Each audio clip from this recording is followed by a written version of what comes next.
పోను అని ఉండదు. అది అవును. సార్ మేము భారీ సభ పెడుతున్నాం సార్, ఉమ్, మీరు రావాలి తప్పనిసరిగా ఉమ్, అని అమిత్ షాను, నరేంద్ర మోడీను, నడ్డాను అడిగితే ఉమ్, వాళ్ళు డిసైడ్ చేస్తారు. నువ్వు ఎంతమందిని పోగేస్తున్నావు అన్న దాన్ని బట్టి వాళ్ళు డిసైడ్ చేస్తారు, ఉమ్. వస్తారు. ఇంకో కోణంలో కూడా ఇది పొత్తులు తేలినాడు ముందే ఎందుకు ఇంకా ప్రచారం టైం ఉంది కదా, తేలిన తర్వాత అప్పుడు వెళ్దామని ఏమన్నా అనుకుంటుందా ఇంకేం అధిష్టానం? టైం ఉంది ఉమ్. ముందు. అంటే ఈ లోపల మిగిలిన రాష్ట్రాలు తిరిగేసి అప్పుడు ఏమన్నా వస్తారు, ఈ లోపల ఇలా తేల్చేసుకుని అలయన్స్ అయిపోతాయి. తెలంగాణలో ఏ పొత్తుందని వచ్చాడు అక్కడ లేదని క్లారిటీ ఉంది కాబట్టి వచ్చారు. అది.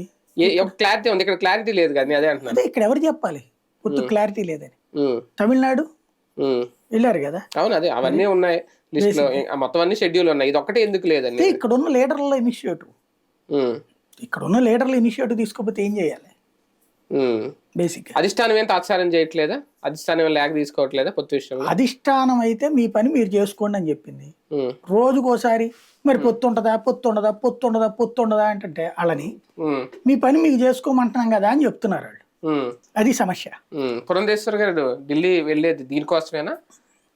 వాళ్ళు కమిటీ ఇప్పుడు 2 రోజుల పాటు ఎలక్షన్ కి సంబంధించిన పొత్తుల మీద పొత్తులని కాదు, వాళ్ళు అక్కడ పార్టీ సంస్థాగతంగా లెక్కలు తీస్తున్నారు. ఉమ్, అన్ని రాష్ట్రాల అధ్యక్షులను పిలుస్తున్నారు, ఉమ్, పిలిచి లెక్క తీస్తున్నారు. ఉమ్, ఈవిడ ఎట్లా ఖచ్చితంగా పొత్తు ఉండాలన్న ఫీలింగ్ లో ఉంది ఆవిడ. వెళ్ళి మళ్ళీ చెప్తుంది మనం సింగిల్ గా అయితే వల్ల కాదండి అనేసి. ఉమ్, అప్పుడు ఇక అధ్యక్షురాలే పదే పదే వల్ల కావట్లేదంటే ఉమ్. ఇక గత్యంతరం లేదు కాబట్టి పొత్తుకోకే అనాలి. పురంధేశ్వర్